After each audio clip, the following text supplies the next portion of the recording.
தென் அமெரிக்க நாடான வெனிசுலா மீது போர் தொடுக்கிறதா America? Nicolas Maduro மீது அப்படி என்னதான் டொனால்ட் ட்ரம்ப்புக்கு ஒரு பிரச்சனை அப்படிங்கிறத பற்றி தான் இன்றைய கவர் ஸ்டோரி நிகழ்ச்சியில் நம்ம பேச இருக்கிறோம். வாங்க நிகழ்ச்சிக்குள்ளே போகலாம்.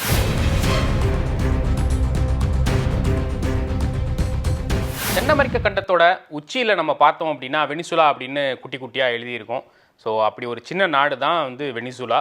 அதை நிக்கோலஸ் மதுரோ அப்படிங்கிற ஒரு அதிபர் ஆண்டுட்டு வராரு. நம்ம அதிகமாக நியூஸ் பேப்பர்ஸில் நியூஸஸில் அந்த பேரை கேள்விப்பட்டிருப்போம். இப்போ சமீப நாட்களில் டொனால்ட் ட்ரம்ப், அதாவது அமெரிக்காவோட அதிபர் வெனிசுலா மீது பல தடைகளை விதிச்சிட்டு வந்தார். அதை தொடர்ந்து வெனிசுலாவிலேருந்து அமெரிக்காவுக்கு வரப்போகிற இல்லை வருகின்ற எல்லா ஷிப்புகளையுமே நாங்கள் பாம் போட்டு அழிக்க போகிறோம். ஏன்னா அதில் வர்ற எல்லா ஷிப்புகள்லையுமே போதைப் பொருட்கள் கொண்டு வராங்க. அமெரிக்காவோட பொருளாதாரத்தையும் சரி, இங்கே இருக்கிற இளைஞர்களையும் சரி சீரழிக்கிறதுக்கு வெனிசுலா முடிவெடுத்துருச்சு அப்படின்னு ரொம்ப கடுமையான சொற்களில் டொனால்ட் ட்ரம்ப் பயன்படுத்திட்டு வர்றாரு. இதெல்லாம் பத்தாதுன்னு போன வாரத்தில் ஒரு அறிவிப்பு ஒன்று வெளியிட்டார். என்ன அப்படின்னா, வெனிசுலாவோட ஒட்டுமொத்த வானத்தையும் நாங்கள் மூட போகிறோம். ஏர் ஸ்பேஸ்ன்னு சொல்லுவோம் இல்லையா, அந்த மாதிரி வெனிசுலாவோட ஏர் ஸ்பேஸை மொத்தமாக நாங்கள் மூட போகிறோம் அப்படின்னு டொனால்ட் ட்ரம்ப் அறிவிச்சிருக்காரு. இப்போ வழக்கமாக ஒரு நாடு தங்களோட ஏர் ஸ்பேஸை மூடுறதா அறிவித்து நம்ம கேள்விப்பட்டிருப்போம். ஒரு அசாதாரணமான ஒரு சூழ்நிலை நடக்கும்போது, இல்லைன்னா அண்டை நாடுகளுக்கு இடையான ஒரு பதற்றம் ஏற்படும் போது அப்படி ஒரு நடவடிக்கையை நோக்கி ஒரு நாடு தள்ளப்படும். ஸோ வேறு ஏதாவது ஏர்லைன்ஸ் இங்கே வரக்கூடாது, அது அந்த நாட்டோட செக்யூரிட்டிக்கு ஒரு ப்ரீச்சாக இருக்கும் அப்படிங்கிறதுக்காண்டி வேண்டாம் அப்படின்னு அப்படி ஒரு முடிவு எடுப்பாங்க. இவர் என்ன பண்ணியிருக்காரு அப்படின்னா, வெனிசுலாவோட ஏர் ஸ்பேஸை நாங்கள் மூடுறோம் அப்படின்னு அறிவிச்சிருக்காரு. ஸோ இதோட நேரடி அர்த்தம் என்ன அப்படின்னு நம்ம தேடி பார்த்தோம் அப்படின்னா, வெனிசுலா மீது அமெரிக்கா போர் தொடுக்க போகிறது அப்படிங்கிறது தான் அர்த்தமாக இருக்குது. லிட்ரலி இது பாசிபிளா அப்படின்னா அதுக்கு பின்னாடி நிறைய கேள்விகள் இருக்குது. ஸோ அதை ஒவ்வொன்றா நம்ம பார்க்கலாம். ஸோ ஃபஸ்ட்டு, ஏன் வெனிசுலா மீது டொனால்ட் ட்ரம்ப்புக்கு இவ்வளோ ஒரு கோபம் அப்படின்னா, வெனிசுலாவை பொறுத்த வரைக்கும் ஸ்டார்டிங்கில் இருந்தே, அதாவது 1980களில் இல்லைன்னா 1970களின் இறுதிகளில் அங்கே ஆயில் கண்டெடுக்கப்படுகிறது. இன்னைக்கு தேதியில் உலகத்தில் இருக்கிற மிகப்பெரிய ஆயில் ரிசர்வ்டு கண்ட்ரி அப்படின்னா அது வெனிசுலா தான். அதுக்கப்புறம் தான் சவுதி அரேபியாவே வருது. ஸோ அந்த அளவுக்கு பெட்ரோலியம் ப்ராடக்ட்ஸ் அங்கே கொட்டி கிடக்கு. ஸோ இது மட்டும்தான் அமெரிக்காவோட அந்த கோபத்துக்கு காரணமா அப்படின்னா அதுவும் கிடையாது. வெனிசுலாவில் இருக்கிற இன்னைக்கு பிரச்சனைக்கு காரணம் வெனிசுலாவே தான். அதுக்கு மிக முக்கிய காரணம் அந்த நாட்டோட இன்றைய அதிபர் நிக்கோலஸ் மதுரோ. ஹியூகோ சாவேஸ் மாதிரியான லெஜெண்டரி ஒரு ஃபிகர் வெனிசுலாவை அதிபராக இருந்தார். அதுக்கப்புறம் 2013 நிக்கோலஸ் மதுரோ ஆட்சிக்கு வர்றாரு. அங்கே இருந்து வெனிசுலாவோட அந்த டவுன்ஃபால் ஸ்டார்ட் ஆகுது அப்படின்னு பல பேர் குறிப்பிடுறாங்க. அப்படி என்ன ஆச்சு அப்படின்னா, மதுரோவோட ஆட்சி காலத்தில் அதிகமான ஊழல் பிரச்சனை நடக்குது, இங்கே கரப்ஷன் நிறையா இருக்குது, கவர்மெண்ட் சரியாக ரன் ஆக மாட்டேங்குது அப்படின்னு பல்வேறு குற்றச்சாட்டுகள் எழுந்தது. இது டைரெக்டாக கண்ட்ரியோட எக்கனாமிலையும் பாதிப்பை ஏற்படுத்துச்சு. வெனிசுலா, நம்ம ஏற்கனவே சொன்ன மாதிரி, வெனிசுலாவோட மொத்த வருவாய் அப்படின்னு பார்த்தா அதில் 90% அங்கே இருக்க ஆயில் ரிசோர்ஸஸ்னால தான் வருது. இப்போது அங்கே இருக்கிற பெட்ரோல், டீசலை அவங்க ஏற்றுமதி பண்ணுறது மூலமாக தான் அந்த நாட்டோட 90% வருமானம் ஈட்டப்படுது. ஸோ முழு மொத்தமாக அந்த நாடு பெட்ரோலியம் பொருட்களை நம்பித்தான் இயங்கிக்கிட்டு இருக்கு. ஸோ இதை டேரெக்டாக அரசாங்கமே ஏற்று நடத்திட்டு வந்துட்டு இருக்கு. அந்த நிறுவனத்துக்கு பேர் PDVSA அப்படின்னு ஒரு நிறுவனம் நடத்திட்டு வந்துட்டு இருக்காங்க. இதில் என்ன ஆகுது அப்படின்னா, தொடர்ந்து கவர்மெண்ட் ஒரு சைடு எக்கனாமிக்கலாக அவங்க வீக் ஆகிட்டு இருக்காங்க. ஆயிலோட ப்ரைஸ் கம்மியாகுது. 2014 என்ன ஆகுது அப்படின்னா, உலக லெவலில் ஒரு பேரல் $100 விற்றுக்கிட்டு இருந்தது, திடீர்னு $40 கிராஷ் ஆகுது. ஸோ இதனால் அவங்களோட ப்ரைமரி இன்கம் குறைஞ்சதுனால அவங்களுக்கு அவங்களோட தொழிலாளர்களுக்கு வருமானம் இல்லாமல் போகுது. அடித்தட்டு மக்கள் ரொம்பவே கஷ்டப்படுறாங்க. ஒரே நைட்டில் மிடில் கிளாஸ் பீப்புள்ஸ் புவராக மாறுறாங்க அப்படின்னு அந்த நாட்டு செய்தி ஊடகங்கள்லாம் தெரிவிச்சிருந்தாங்க.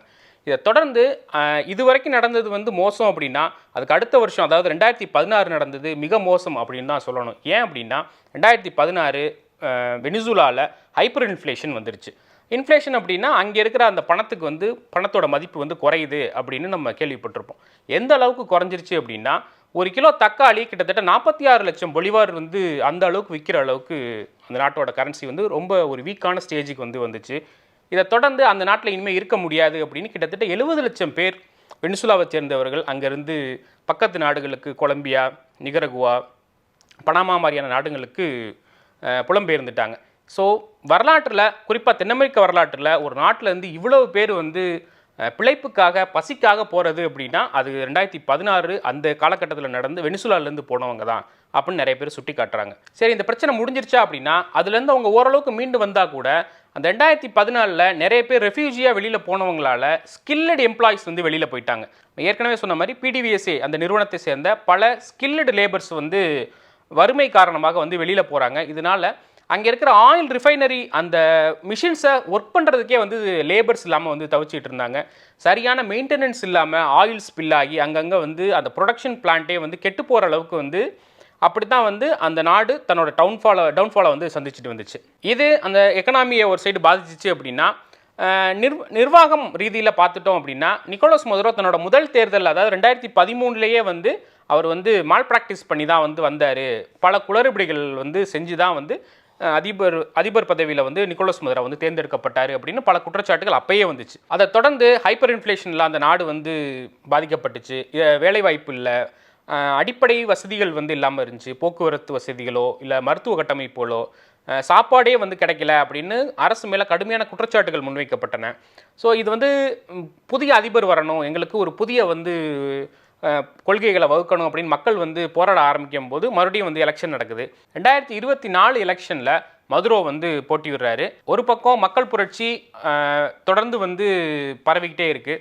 இதை தொடர்ந்து 2024 எலெக்ஷனில் வந்து ஃபேமஸான எதிர்க்கட்சிகள்லாம் வந்து கண்டிப்பாக வந்து இந்த டைம் வந்து ஜெயிக்க போகிறாங்க, அவங்க கையில் தான் வந்து வெனிசுலாவோட ஆட்சி அதிகாரம் வந்து வரப்போகுது அப்படின்னு மக்கள் நினச்சிக்கிட்டு இருந்தாங்க. அந்த மாதிரி ஒரு சூழ்நிலையில் நிக்கோலஸ் மதுரோவே மீண்டும் ஜெயிச்சதாக வந்து தேர்தல் ஆணையம் வந்து அறிவிச்சிருது, அந்த நாட்டோட தேர்தல் ஆணையம். இதனால் வந்து அந்த ஆப்போனன்ட் பார்ட்டியில் இருக்கிறவங்களாம் வந்து தலைமறைவு ஆகிட்டாங்க. ஜெயிச்சதாக அறிவித்த ஒருத்தர் வந்து நாட்டை விட்டே ஓடிட்டார். இதில் எதிர்க்கட்சி வரிசையில் இருந்த மரியா அப்படிங்கிறவங்க வந்து அவங்க போட்டியிடும் போது அவங்க மேலே வந்து பல்வேறு குற்றச்சாட்டுகள் முன்வைக்கப்பட்டுச்சு. அதனால் அவங்க வந்து இன்னொருத்தவங்களுக்கு வந்து ஆதரவு கொடுத்தாங்க, அவங்களுக்கு ஓட்டு போடுங்க அப்படின்னு நாட்டு மக்கள்கிட்ட வந்து உணர்ச்சி பூர்வமாக வந்து கோரிக்கைகள் முன் வச்சுருந்தாங்க. 2024 எலெக்ஷனில் அவர் தான் ஜெயிப்பார் அப்படின்னு நினைக்கும் போது அல்டிமேட்டாக மதுரோ வந்து தேர்தல் ஆணையத்தின் மூலமாக வெற்றியை வந்து கைப்பற்றிட்டார். இது வந்து கடுமையான வந்து எதிர்விளைவுகளை ஏற்படுத்திச்சு. இப்படி உலக வரலாற்றில் இப்படி வந்து ஒரு தேர்தலை யாருமே நடத்தினது கிடையாது அப்படின்னு பல தரப்புலேருந்து குற்றச்சாட்டுகள் முன் வச்சாங்க. ஆனால் வந்து மதுரோ கேட்குற மாதிரி இல்லை, தன்னோட அதிகார நாட்காலியை அவர் விட்டு கொடுக்குற ஆளும் கிடையாது. ஸோ ஆனால் வந்து நான் தான் வந்து அதிபராக இருப்பேன் அப்படின்னு வந்து கண்டினியூ பண்ண ஆரம்பிச்சிட்டாரு. இப்போது மதுரோவுக்கும் அதிபர் டொனால்ட் ட்ரம்ப்புக்கும் என்ன பிரச்சனை அப்படின்னா டைரெக்டாக ரெண்டு பேருமே நேர் எதிரெதிர் சிந்தனைவாதிகள் அப்படின்னு சொல்லலாம். ட்ரம்ப் வந்து பொதுவாகவே சோசியலிசத்தை வந்து வெறுக்கக்கூடிய ஒரு ஆள். அமெரிக்கா வந்து will never be a socialist country அப்படின்னு அடிக்கடி வந்து ட்ரம்ப் சொல்லக்கூடியவர். ஆனால் வந்து ஹியூகோ சாவேஸ் தொடங்கி அதுக்கு வந்து அடுத்து வந்த நிக்கோலஸ் மதுரோவாக இருக்கட்டும், ரெண்டு பேருமே வந்து சோசியலிஸ்ட் கண்ட்ரியாக தான் வந்து வெனிசுலா இருக்கும் அப்படின்னு வந்து தீர்க்கமாக வந்து நம்புகிறாங்க. இந்நேரம் வரைக்கும் அந்த கொள்கையில் தான் வந்து அவங்க பயணிச்சுட்டு வர்றாங்க. அந்த அடிப்படையில் பார்த்தா வெனிசுலாவுக்கு நட்பு நாடுகள் அப்படின்னு எடுத்துக்கிட்டோம்னா சீனா, ரஷ்யா, இந்த சைடு கியூபா, இவங்கெல்லாம் தான் வந்து நட்பு நாடுகளாக இருக்கிறாங்க. ஈரான் கூட அவங்களுக்கு உள்ள டைஸ் வந்து ரொம்பவே ஸ்ட்ராங்காக இருக்குது. இதெல்லாம் வந்து அமெரிக்காவை வந்து அச்சுறுத்துது அப்படிங்கிற ஒரு கோட்பாட்டையும் வந்து முன்வைக்கிறாங்க. ஏன்னா காலங்காலமாக சீனா, ரஷ்யா மாதிரியான இடதுசாரி நாடுகள், கம்யூனிஸ்ட் நாடுகள் வந்து அமெரிக்காவுக்கு ஒரு த்ரெட்டனாக இருக்குது. அந்த வரிசையில் வெனிசுலாவும் வந்து வந்துருமோ அப்படிங்கிற ஒரு பயம் அமெரிக்காவுக்கு காலங்காலமாக இருந்துட்டு வர்றது உண்மைதான்னா கூட அரசு பெரும்பான்மை இல்லாத நேரத்தில் மக்களை அடிமைப்படுத்தி மதுரோ வந்து ஆட்சி செஞ்சுட்டு வர்றாரு. ஸோ வந்து இந்த ஆட்சியை வந்து துடைச்செறியணும் அப்படிங்கிற ஒரு கோரிக்கையை வந்து ட்ரம்ப் வந்து தன்னோட ஸ்டார்டிங் பீரியட்லேயே வந்து வச்சார். இந்த வருஷத்தில் ஜனவரி மாதம் அவர் வந்து பதவி ஏற்றுக்கிட்டாரு. அப்பயே வந்து வச்சார். அப்பயே வந்து மதுரோ வந்து பதிலடி கொடுத்துட்டார். ஸோ இதோட நீட்சியாக தான் என்ன சொல்லியிருக்காரு அப்படின்னா கரீபியன் கடலிலேயோ இல்லை பசிபிக் கடலிலேயோ வெனிசுலாவோட கப்பல் வந்துச்சு அப்படின்னா அமெரிக்கா வந்து அதை முறியடிக்கும் அப்படின்னு அறிவிச்சிருக்காரு.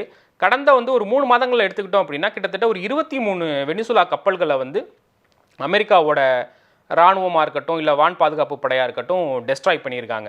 இது வந்து வரப்போகிற நாட்களில் தொடரும் அப்படின்னு வந்து அவர் தெளிவாக ட்ரம்ப் வந்து அறிவிச்சிட்டாரு. இதற்கிடையில் ட்ரம்ப் வந்து மதுரோ கிட்ட வந்து ஃபோனில் வந்து பேசினாரு அப்படின்னு நியூயார்க் டைம்ஸ் மாதிரியான இதழ்கள் வந்து குறிப்பிட்டிருக்காங்க. என்ன சொல்லியிருக்காரு அப்படின்னா நாங்கள் வந்து மதுரோக்கு வந்து அம்னஸ்டி கொடுக்குறோம் உலக அளவில் அப்படின்னா அவர் வந்து வேறு நாட்டுக்கு வந்து தஞ்சம் புகுந்துக்கலாம், அவருக்கு வந்து கருணை அடிப்படையில் வந்து இடங்கள் ஒதுக்கப்படும். ஆனால் வந்து வெனிசுலாவில் அவர் இருக்கக்கூடாது, வெனிசுலாவில் மதுரோவோட ஆட்சி முடிவுக்கு வரணும் அப்படின்னு ட்ரம்ப் வந்து கோரிக்கை வச்சுருக்காரு. கோரிக்கை கிடையாது, அது வந்து ஒரு கைண்ட் ஆஃப் மிரட்டல் அப்படின்னு தான் நம்ம எடுத்துக்க வேண்டியிருக்கு.